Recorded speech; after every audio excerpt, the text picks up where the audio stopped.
Barging into the boys' toilets, Jeremy stood in front of the cracked mirror, scrubbing at his face with a tissue.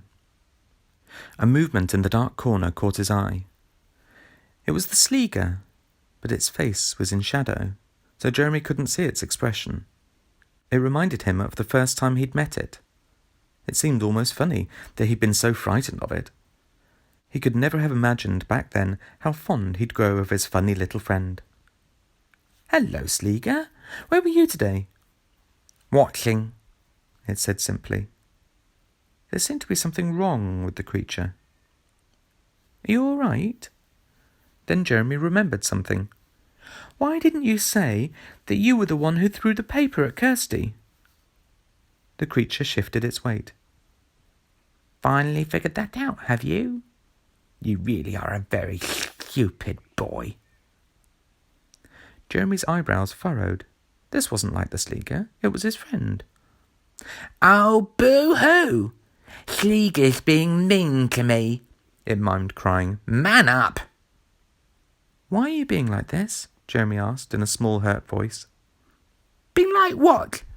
Your silly friend? Yes, I threw the paper and the shirt. You just don't listen. I tried to warn you about the play, being friends with that stupid girl." Lumps of gooey spit catapulted out of its mouth. "I thought that if I could show you how it looks to other people, how weird you are when you're different, then you might want to be normal. So I made Helena Goody Two-Trousers look like a witch. But did you listen? No." The Sleagur stamped around, its feet splashing in the wee and water. Jeremy dodged the drips heading his way. "I drew makeup on Dad because I knew that he would go nuts. See reason and stop you from doing this terrible play." "But why? I thought you were my friend," Jeremy asked shakily. "A boy being like a girl is an embarrassment. Being different is wrong.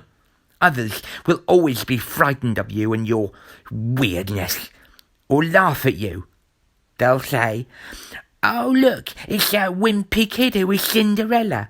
Pathetic. Boys are boys and girls are girls. It's a fact. And you," it approached Jeremy and prodded him with each word, "are a disgusting, worthless freak." The Sleagur seemed to have said its piece and climbed into a toilet, pulling the flush. It slowly turned down into it, spinning like a carousel. After a moment it said, "I'll be gone in a minute," seemingly stuck at neck height. It wiggled and squelched. Got it. Yep." One last wiggle of its bottom, and it vanished with a thum noise. Jeremy was left alone, with the drip of the tap dropping into the now empty sink. His face was grey, despite the remaining makeup, and his hands shook. Was the Sleagur right? Was he doing something deeply wrong, and some kindly people were just pretending to him that it was all right, but secretly knew that it wasn't? Was Kirsty right after all? That she was the one who should have been Cinderella, and he was an imposter? He wiped at the blusher on his cheeks. It felt dirty now somehow, part of a wrongness that he'd been doing, making others feel uncomfortable around him. A day which had up until now seemed perfect had abruptly turned to ash.